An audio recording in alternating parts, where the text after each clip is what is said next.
From the restaurant kitchen to your kitchen, the technique of using high heat to seal in the juices by forming a delicious crust.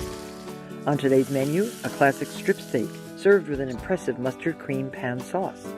Then I'll teach you the easy-to-master technique for utterly delicious seared duck breast with a port wine reduction, ideal for entertaining.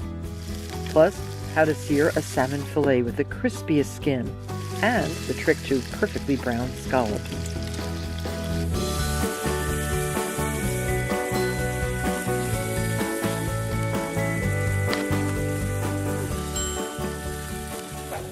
Pan searing steak. This is a very simple lesson, and I just want to talk to you a little bit about some of the things that you should know before you start to pan sear. One is the meat itself.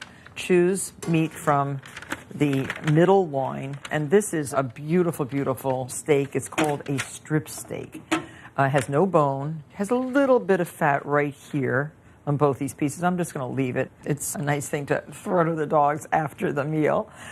Make sure the meat is room temperature. Bring it out of the refrigerator about an hour before you're going to cook. And dry the meat very well with paper toweling before you start to cook. The pan itself. This is a well-seasoned cast iron pan, really hot, and you just throw a drop of water like that. That's what you want. Sizzling hot, not smoking. Okay, about a tablespoon of butter for each steak. We're doing 2. And basically it's going to take 4 minutes per side. Okay, now season with salt and pepper. And the reason that you dry the meat is because we do not want to steam the meat. We want to sear it. So any moisture will tend to collect underneath the meat and cause steam. And I'm using a generous amount of salt and pepper. Not too much, but just enough. And that little bit of butter really helps the caramelization of the surface of the meat. Don't ever season the meat before you're ready to put it in the pan. That will cause the juices to leach, and you don't want that. You don't want any oozing juices. Inch-thick steaks, by the way. I always find it very amusing. You know how at the grill when the guys are pressing down on the meat with the spatula? That's why use tongs instead. Don't go pressing down on the meat. It doesn't need to be pressed. 4 minutes, then it will be ready to turn. The reason I'm using cast iron is because they heat evenly very, very well. You can use a nice thick-bottomed stainless steel pan too. It works, but this works better. And another thing that really helps you cook the perfect steak is an instant read meat thermometer. If you insert it into the middle of that cut of steak, 115 to 120 for rare, 125 for medium rare, and 135 to 140 for medium. I think it is time to turn the steak. Look at that perfect color. You see, I didn't move it, and look at the great color that we achieved. It's thing to move, can poke, press, other. Time's up. I'm going to check the internal temperature, which is 125. It's done. That looks very good. So let them rest for a few minutes. Now we'll make a little bit of sauce from the pan drippings, 1/4 cup of vermouth, and cook until the liquid is almost reduced. Takes about 40 seconds or so. Have to stand back so I don't get splattered. 1/4 cup of heavy cream and a teaspoon of Dijon.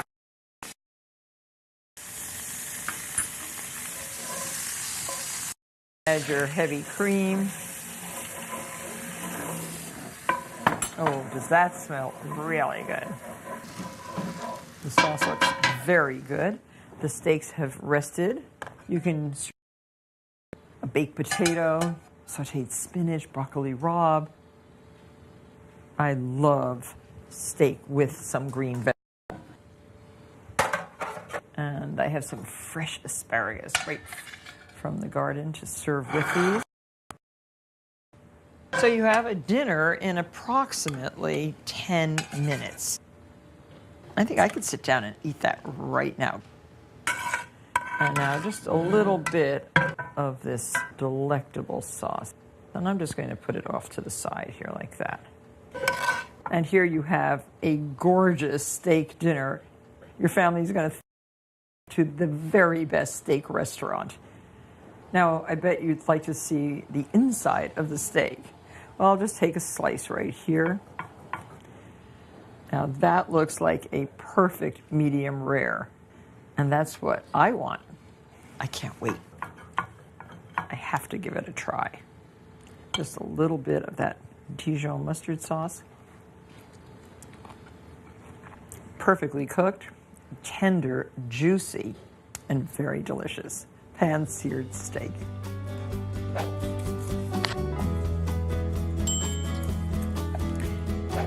Next, we're going to pan-sear a duck breast. This has long been a favorite way to cook duck breast. The French love rendering the fat from under the skin of a duck and serving the meat a beautiful medium rare.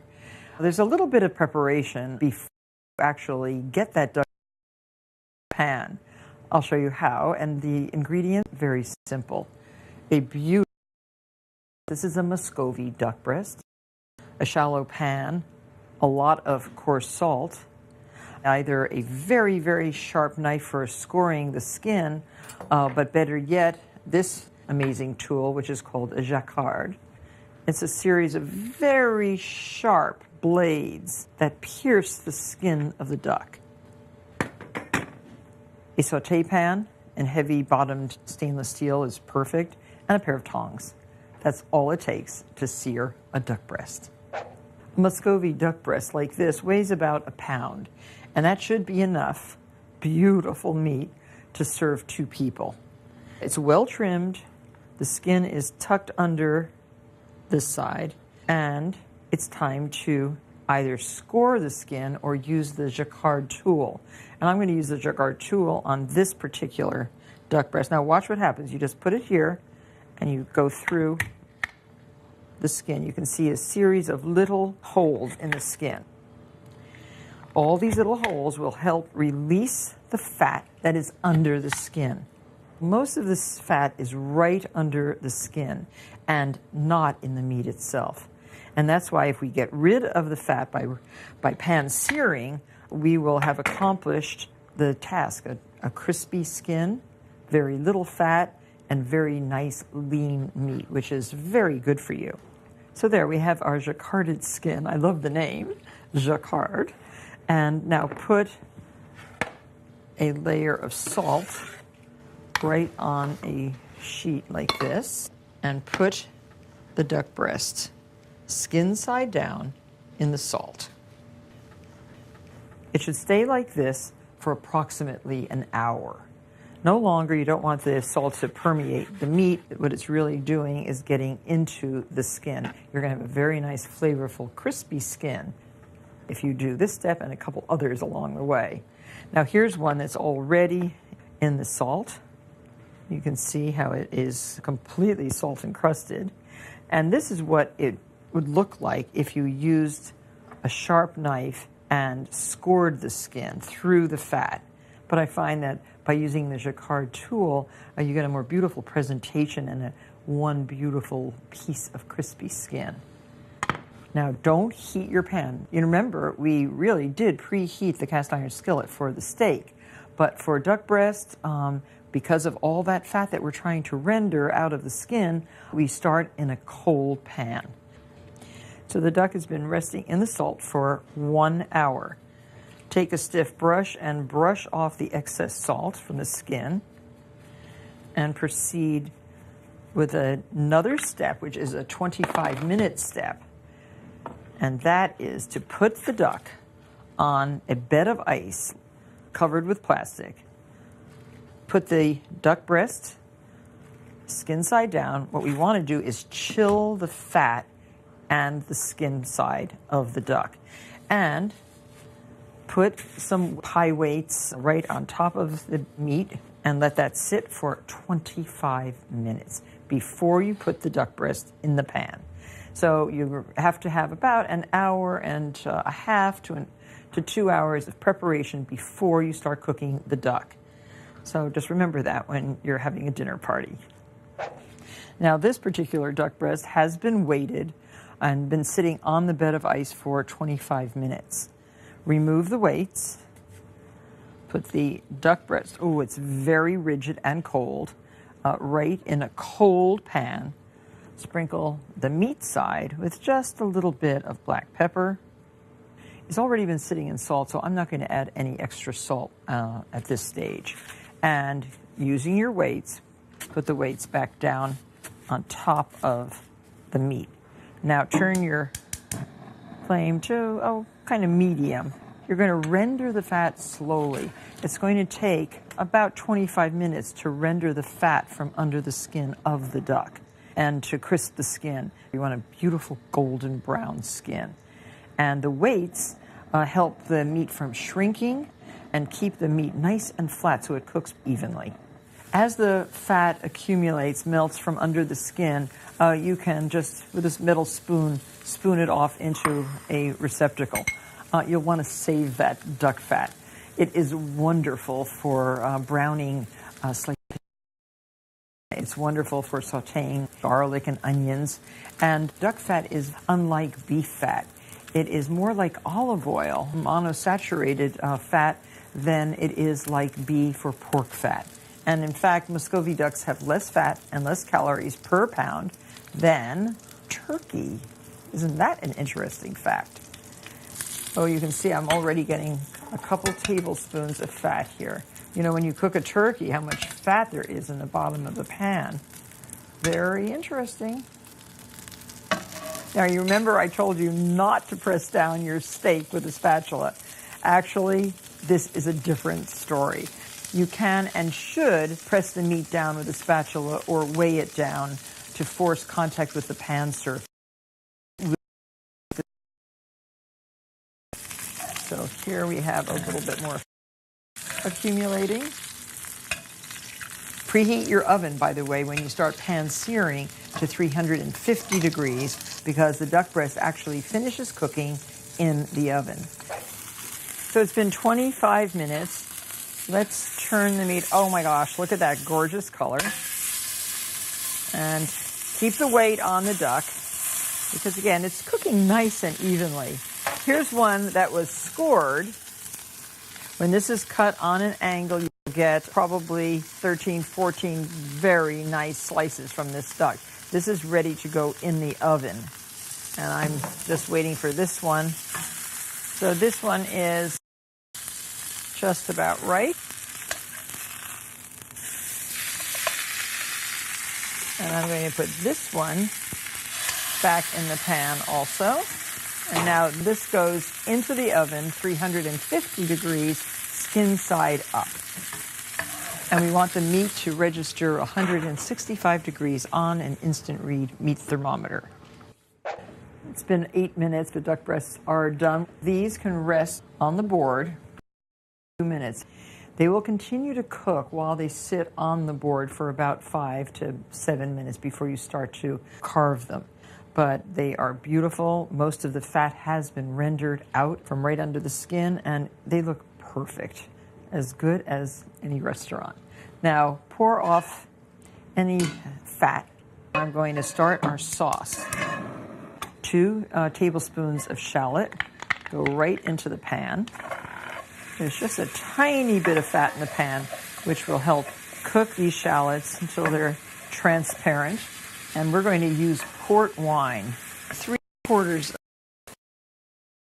It's a sweet, which is very delicious with duck. To this, add a 1/2 cup of chicken broth, vegetable broth, veal broth. Add a couple sprigs of thyme, flavor. And we want to reduce this liquid until it is. Now, to make sure that you don't touch the handle, because it's very hot from the oven, keep your pot holder right on the handle. That's a good tip to remember. Don't let it slide into the fire, though.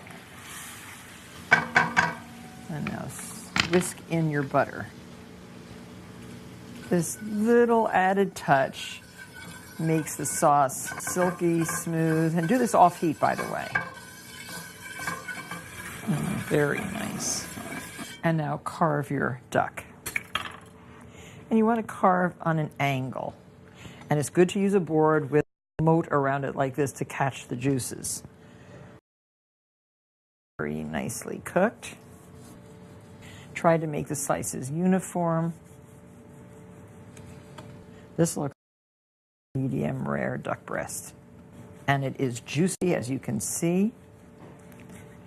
And look how much, when you slice it correctly, look how much you get.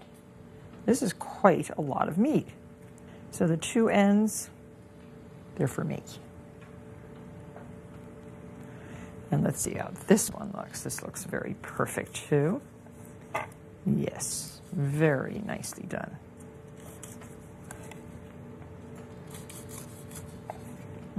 Just beautiful. So now half of this goes on our serving plate.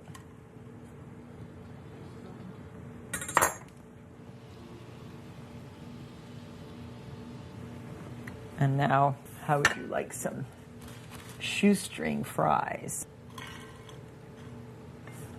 And a side order of sauteed spinach. And there's absolutely no reason whatsoever to go out for dinner, not when you can cook like this at home. A little of this port wine reduction. A good bottle of the best Pinot Noir. And you have a perfect pan-seared duck breast.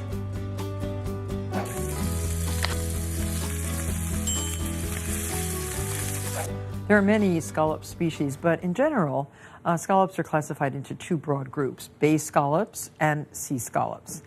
The muscle of the sea scallop is not as tender as the smaller bay scallops, though slightly chewier, and the meat is still sweet and very moist. And we're going to show you how to pan-saute, pan-sear sea scallops today. Because the scallops perish very quickly, they are generally sold out without the beautiful orange roe, which is attached to it, but with still this little adductor muscle attached. I remove the adductor muscle, and we have a nonstick pan heating up on the stove. Add some grapeseed oil, and the reason I'm using grapeseed oil is because it has the highest smoking point of any of the oils. And notice I'm not putting much in, less than a tablespoon. Preheat the pan alone, and then add the fat or the oil. Oil heated up along with the pan is more likely to get gummy and more likely to cause sticking. Now the mussels have been dried with a paper towel. Sprinkle generously with coarse salt and very finely ground white pepper. And do both sides. These are lovely scallops.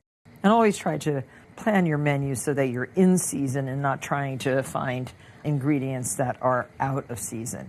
Now, choose a saute pan that is large enough for all of your seafood without crowding. Now, you can do that with the scallops just to make sure that they're not going to stick. It's not like pan-searing a steak where you don't move it for a few minutes. These you want to make sure move around. And you are going to get a beautiful golden color on your scallops. I'm serving these just with lemon, wedges, something simple. Now, scallops are a rich source of protein, iron, niacin, and vitamin B12. Flavor, so 2 or 3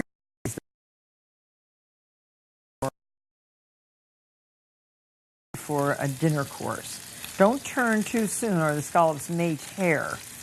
But I think they look like they're already browning nicely on one side. Look at that. Oh, what a perfect color. And the smell is so nice. They are not tearing. They are cooking, I would say, perfectly. And when cooking fish and shellfish, it's best to use a non-stick skillet to prevent any sticking whatsoever. We don't want to have these stick. These are great looking. Okay, looks like they are done. Now I have a plate with a paper towel on it. When I remove them right to this plate. Don't get them too brown. And here you have amazing scallops. A pretty wedge of lemon.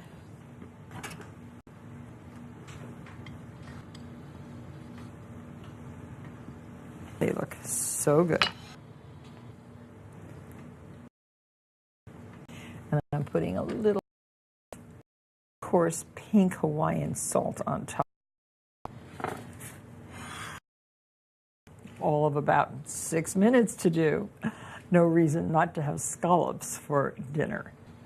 And when cut into, scallops should be opaque all the way through, just like that.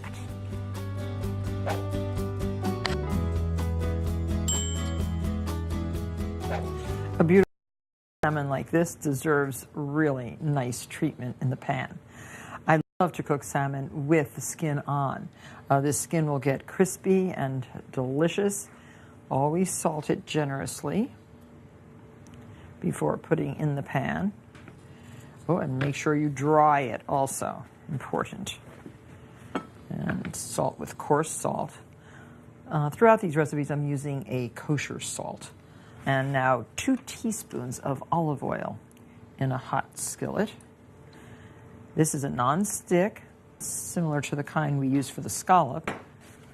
And put the salmon in skin side down over medium to high heat to make sure that it has enough time to brown and crisp. Just go like that to make sure that it's moving and not sticking. And make sure also that your oven is preheated to 350 degrees. When searing a piece of fish or meat that's thick, it's best to finish it in the oven to ensure that it cooks evenly, as we did with the duck. So here we have our salmon. It's been about 5 minutes. I think the skin is seared nicely. Now just turn this piece over. Ah, lovely.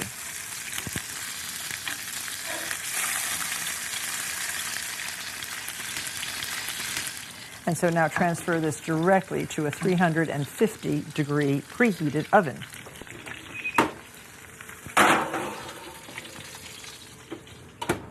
Looks good.